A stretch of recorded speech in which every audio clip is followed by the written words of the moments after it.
It was a night of surprises, shock, and a few predictable outcomes during round one of the NBA draft. The first pick of the board was none other than Duke sensation Cooper Flagg, who was selected by the Dallas Mavericks. Meanwhile, blue chipper Ace Bailey didn't go as high as many predicted. After falling to the Utah Jazz, a team Bailey did not work out for pre-draft.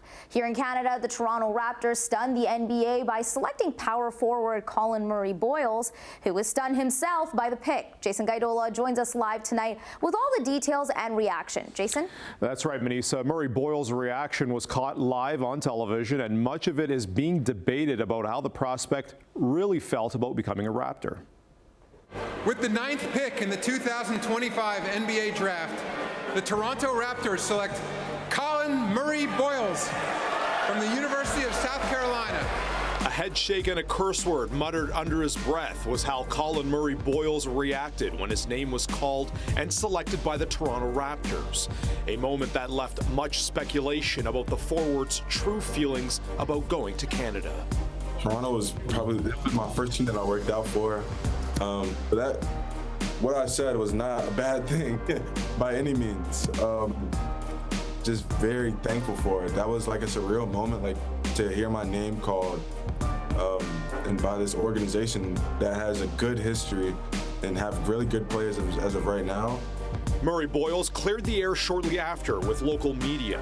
Regardless of any interpretation, the Raptors went with the University of South Carolina forward with the 9th pick in last night's NBA draft. I took that as a, oh my goodness, I just made it to the NBA moment. I can understand why people did not take it that way. Well, I think what people miss about Collin Murray-Boyles is he was not a heralded recruit. He was a 3-star. He is from Columbia, South Carolina. He was not the 5-star who had offers from Duke and Kansas and Kentucky. Even just in a basketball sense, he played for a team that went 2-16 in the conference last year. He has in some ways been through a lot, or at least been overlooked a lot. The power forward stands above 6'6" and has built his reputation of being a defensive stalwart, averaging more than 1 steal and 1 block per game for 2 seasons with the Gamecocks. He's so good, whether it's positional awareness, whether it's his athleticism, his agility, whatever you want to look at just for being an active defender. And, we always talk about rookies who struggle in the NBA. It's because the speed of the game or the pace, especially on defense more than offense. I don't think that's going to be an issue for Collin. The Dallas Mavericks select Cooper Flagg from Duke University. What wasn't a surprise last night was Duke sensation Cooper Flagg going first overall to the Dallas Mavericks. A draft choice they hope is their next franchise superstar less than 5 months after trading one away. A furious fan base in Dallas persisted when the Mavs traded Luka Doncic to the Los Angeles Lakers this past winter.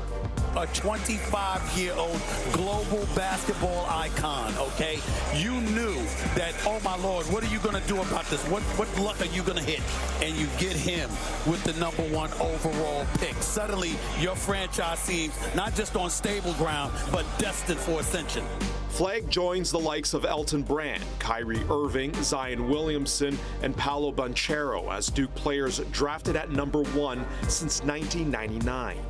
While the Mavericks came out with a positive draft grade, there were mixed feelings regarding vaunted prospect Ace Bailey out of Rutgers. He was taken by the Utah Jazz amid speculation about him preferring other destinations. I mean, I can control what I control, so how they feel, but to my team and me, me focusing on the basketball and them doing what they're doing, so it happens. The pre-draft chatter about Bailey sparked when he declined to work out for a variety of teams and even canceled a workout with the Philadelphia 76ers. The versatile forward was dubbed a top 3 pick, but fell to #5. His agency, his representation, he did not work out in Utah. They presumably didn't want to be there. Utah was not going to get bullied. They took the best prospect on the board. That is a process that deserves an A. The evaluation should have never changed on him. He's still the same prospect you had graded a certain way. So you're going to pass on him for an inferior prospect because why? His advisor doesn't want him there? Ace Bailey's very young. I bet he can be happy pretty much anywhere. And last night there was one Canadian drafted. Illinois guard Will Riley from Kitchener was taken by the Washington Wizards at the 21st pick. Round 2 starts tonight at 8.